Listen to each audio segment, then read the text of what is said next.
রাজনীতির সংস্কারও জরুরি, রাজনৈতিক দলগুলোর সংস্কারও জরুরি।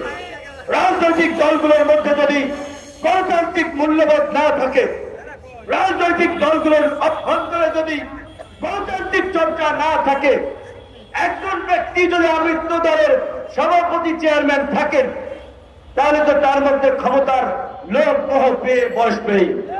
কাজেই রাজনৈতিক দলগুলোর মধ্যে গণতান্ত্রিক মূল্যবোধের চর্চাকে প্রসারিত করতে হবে। রাজনৈতিক দলগুলো রাজনীতিরও সংস্কার প্রয়োজন আছে। এই সরকারকে দিয়ে যদি আমরা এই সংস্কারগুলো না করতে পারি, দ্রুত সময় নির্বাচন হলেই রাজনৈতিক দলগুলো এসে করবে না। রাজনৈতিক দলগুলোর চরিত্র আপনারা দেখেছেন, বুঝেছেন, জেনেছেন। কাজেই এই সরকারের প্রতি আমাদের ক্ষোভ আছে, রাগ আছে। প্রয়োজনে সরকারের বিরুদ্ধে আন্দোলন করব, আমাদের দাবি আদায় বাধ্য করব, কিন্তু এখনই এই সরকারকে ফেলে দিতে হবে, এই সরকারকে চলে যেতে হবে, এই লাইনে যাওয়া যাবে না। ধৈর্য ধরেন। এই সরকারের জনগণের বাইরে যাওয়ার সুযোগ নাই। জনগণের বাইরে গেলে, জনসমর্থনের বাইরে গেলে তারা এক সপ্তাহ টিকে থাকতে পারবে না।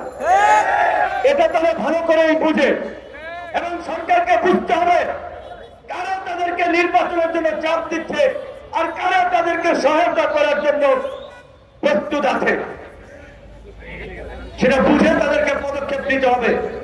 পরিষ্কার ভাবেই বলছি যে রাষ্ট্র সংস্কার ছাড়া শুধু একটা নির্বাচন হলে এই শহীদদের আত্মত্যাগ বৃথা যাবে।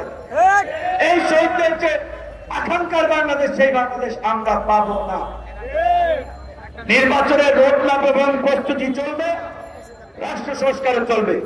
সরকারকে তার কাজে কর্মে স্বচ্ছতা, জবাবদিহিতা থাকতে হবে। জনগণের সামনে জবাবদিহিতা করতে হবে।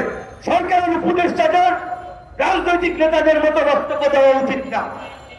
আপনাদেরকে মনে রাখতে হবে, আপনারা সমস্ত রাজনৈতিক দলের প্রতিনিধি ওইখানে, আপনারা কোন দলের প্রতিনিধি না। কাজে এমন বক্তব্য দিবেন না যেটাতে কোনো গোষ্ঠী ক্ষুব্ধ হয়, রাজনৈতিক দলের বিপক্ষ যায়। আমরা আপনাদেরকে সহযোগিতা করতে চাই।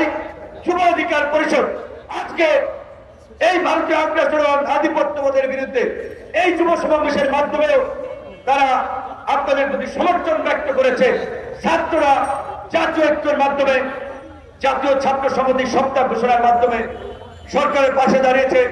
রাজনৈতিক দল জাতীয় সংগ্রাম হয়েছিল একটা ইস্যুতে, একটা ভারতীয় অপপ্রচার এবং প্রোপাগান্ডা, অন্য কোনো ইস্যুতে নয়। কাজী এই একটা ডায়লগ নিয়ে তুষ্ট থাকলে চলবে না। বিভিন্ন ইস্যুতে ডায়লগ করতে হবে, আলোচনা করতে হবে এবং সমাধানে পৌঁছাতে হবে। এটাই সরকারের প্রতি আমাদের আহ্বান।